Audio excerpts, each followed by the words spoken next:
Assalamualaikum warahmatullahi wabarakatuh. Teman-teman, jumpa lagi dengan Enjoy Channel yang membahas berita teraktual, terhangat, dan sedang menjadi perbincangan publik.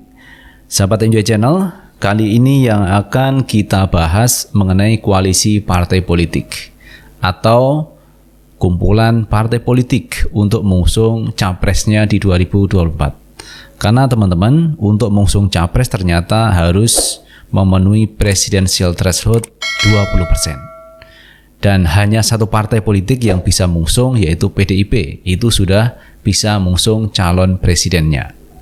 Karena di PDIP sendiri teman-teman ada dua kandidat capres yang potensial di internal PDIP, yaitu Ganjar Pranowo dan Puan Maharani. Tetapi kalau kita melihat perkembangannya, justru Puan lah ini yang digadang-gadang untuk maju di 2024 dari PDIP. Karena PDIP tanpa koalisi pun ini sudah bisa mengusung calon presidennya. Lalu bagaimana dengan Ganjar? Nah, Ganjar tentunya kalau tidak diusung dari PDIP harus membuat koalisi sendiri atau mencari kendaraan sendiri untuk di 2024. Karena di KIB itu ternyata juga bisa menampung kandidat-kandidat lain yang bukan dari internal partai pengusung. Itu juga bisa. Karena kemarin muncul nama Ganjar, nama Anies di KIB untuk diusung di 2024. Nah, sudah terbentuk satu koalisi. Kemudian kemarin teman-teman kita baca lagi ada koalisi baru, koalisi semut merah, koalisi antara PKB dan PKS. Dan inilah yang menambah jumlah koalisi untuk di Pilpres 2024. Belum lagi teman-teman Nasdem. Apakah Nasdem nanti akan berkoalisi dengan Demokrat, dengan mengusung Anies dan AHY, ini yang belum jelas teman-teman. Karena Nasdem sendiri harus menunggu Rakernas di 15 sampai 17 Juni 2022 ini. Jadi kita tinggal menunggu hasil Rakernas, Nasdem, nanti siapa yang diusung. Nah, biasanya teman-teman, kalau sudah ada nama yang diusung, setelah itu membentuk koalisi. Dengan siapa koalisi itu ditentukan dari calon capresnya yang diusung oleh Nasdem. Dan nama Pak Anies Baswedan ini sering disebut di Nasdem. Salah seorang yang diunggulkan di Nasdem untuk diusung 2024. Tinggal mencari wakilnya siapa. Kalau wakilnya nanti dari Demokrat, wow, ini luar biasa teman-teman. Koalisi antara Nasdem dan Demokrat. Jadi kalau kita melihat seperti itu, ada KIB, ada koalisi semut merah, ada koalisinya nanti mungkin dibentuk dari Nasdem. Berarti nanti bisa terjadi 3 atau 4 koalisi di Pilpres 2024 nanti teman-teman. Nah, kali ini yang akan kita bahas mengenai koalisi semut merah yang dibentuk dari PKB dan PKS. Dan ini mendapat kritikan dari P3 teman-teman, bahwa dua partai politik yang melakukan koalisi ini belum mampu menembus 20%. Nah, terkait koalisi PKB dan PKS ini mendapat kritikan dari P3. Dia mengingatkan bahwa koalisi untuk mengusung calon presiden itu harus memenuhi threshold 20%. Sementara kalau kita gabungkan antara PKB sama PKS itu belum mencapai 20%. Perlu satu partai politik lagi untuk diusung di 2024. Lalu siapa teman-teman capresnya di koalisi semut merah ini? Karena kemarin ketika Caimin ini memberikan pernyataan dia mau bergabung di KIB asalkan dia yang menjadi capresnya. Jadi terus terang teman-teman, Caimin kalau diusung menjadi capresnya dia mau berkoalisi dengan KIB. Jadi Caimin pede sekali teman-teman untuk maju di 2024. Kita baca beritanya teman-teman. Kita ambil dari fajar.co.id. PKB dan PKS ingin bangun koalisi semut merah. Ahmad Baidowi singgung ambang batas 20%. Ketua DPP P3 Ahmad Baidowi atau AWI menyinggung soal angka presidensial threshold PT 20% ketika dirinya ditanya tentang rencana koalisi PKB dan PKS. Sebab kata AWI, gabungan dua partai itu belum cukup untuk bisa mengusung tokoh menjadi capres-cawapres 2024. Adapun perolehan kursi PKB di DPR berjumlah 55 atau 10,09%. Sementara PKS memiliki 50 kursi atau 8,7%. Jadi kalau PKB ini mendapatkan 55 kursi, tetapi kalau PKS mendapatkan 50 kursi. Jadi selisih 5 kursi teman-teman antara PKB dan PKS. Itu pun belum bisa mengusung capres-cawapres teman-teman, karena belum memenuhi ambang batas 20%.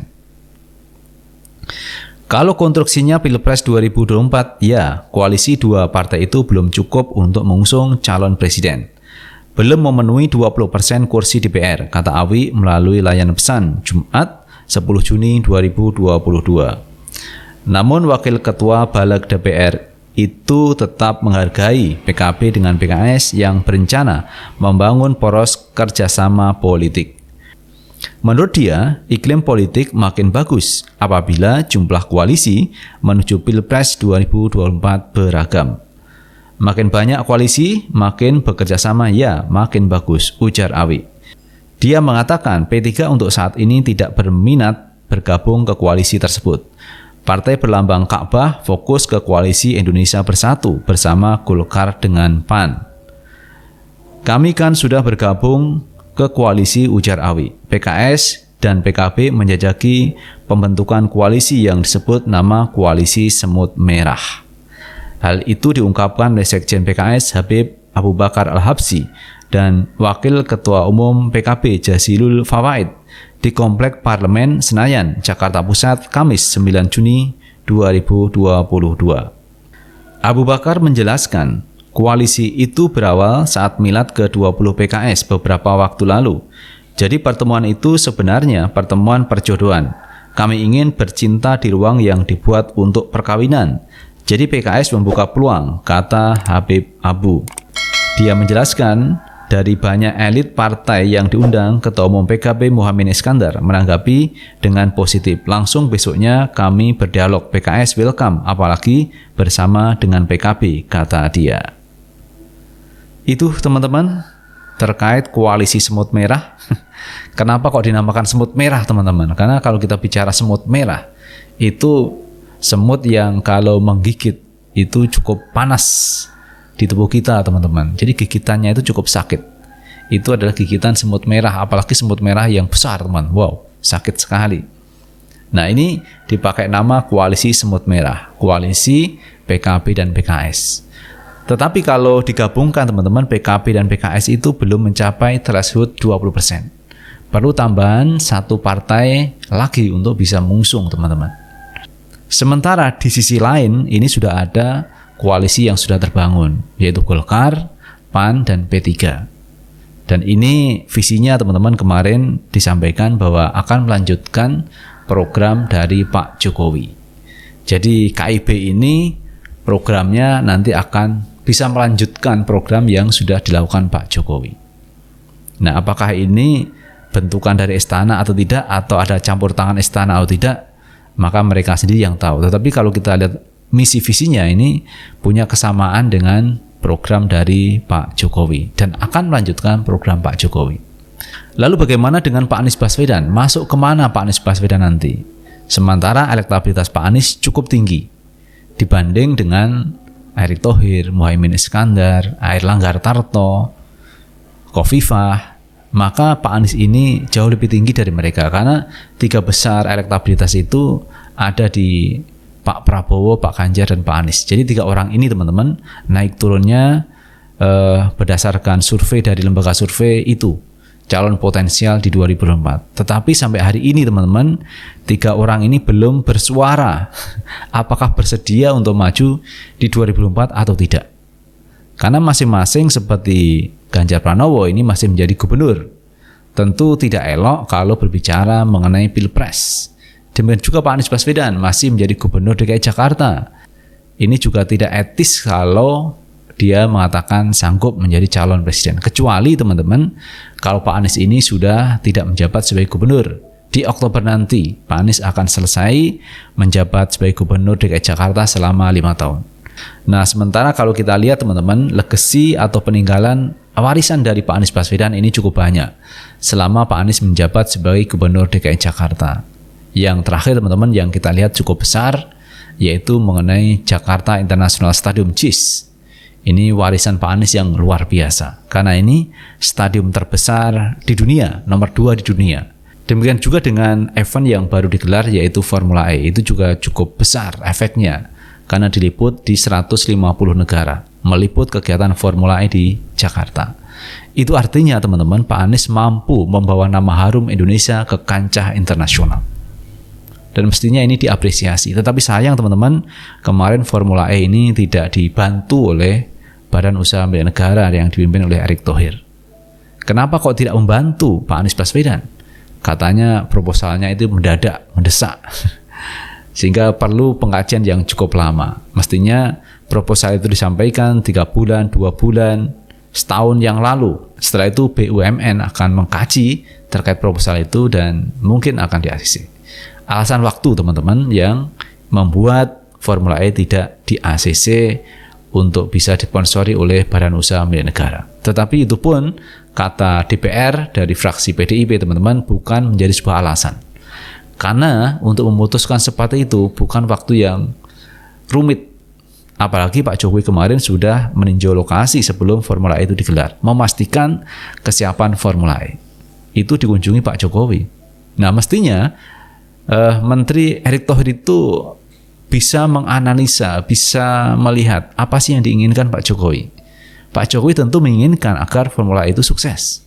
Maka mestinya Menteri Erick Thohir itu membantu Pak Jokowi dengan memberikan sponsor. Ini loh bantuan dari BUMN untuk ikut bisa menyelenggarakan, membantu Formula E itu. Tetapi nyatanya sampai hari H teman-teman tidak ada sponsor dari BUMN. Itu pun teman-teman BUMN sukses digelar oleh Pak Anies Baswedan. Nah itu teman-teman yang kita bahas kali ini mengenai koalisi semut merah yang di dalamnya ada PKB dan PKS berkoalisi di Pilpres 2024. Lalu siapa teman-teman capresnya? Ini yang perlu dibicarakan oleh kedua partai. Tetapi sinyalnya teman-teman, Caimin akan maju di 2024. Nah apakah PKS mau? Tentu saja PKS kalau mau dengan konsep itu akan memberikan kadernya siapa yang akan diusung menjadi cawapresnya. Jadi capresnya Muhaimin, cawapresnya dari PKS. Itu yang realistis. Tetapi itu pun teman-teman belum cukup. Suara dari PKB dan PKS belum cukup untuk mengusung calon presiden. Tentu harus menambah satu partai lagi.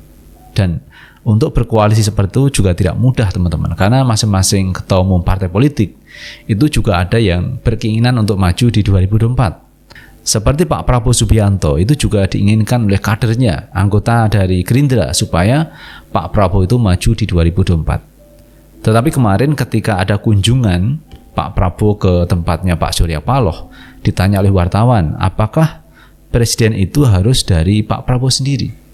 Dijawab oleh Pak Prabowo, tidak harus saya yang menjadi calon presiden. Tetapi lebih baik kalau yang sudah punya pengalaman. Itu disampaikan Pak Prabowo Subianto. Dan menurut pihak Gerindra teman-teman itu bahasa yang merendah dari Pak Prabowo Subianto. Tetapi kalau dari Gerindra itu tetap menginginkan Pak Prabowo maju di 2024. Nah sekali lagi teman-teman perlu koalisi. Karena untuk maju di 2024 ini memerlukan 20% presidensial threshold. Dan itu bisa dilakukan kalau terjadi koalisi 2 atau 3 partai politik. Itu teman-teman yang bisa kita bahas dan terima kasih telah menonton video ini. Sukses selalu. Assalamualaikum warahmatullahi wabarakatuh.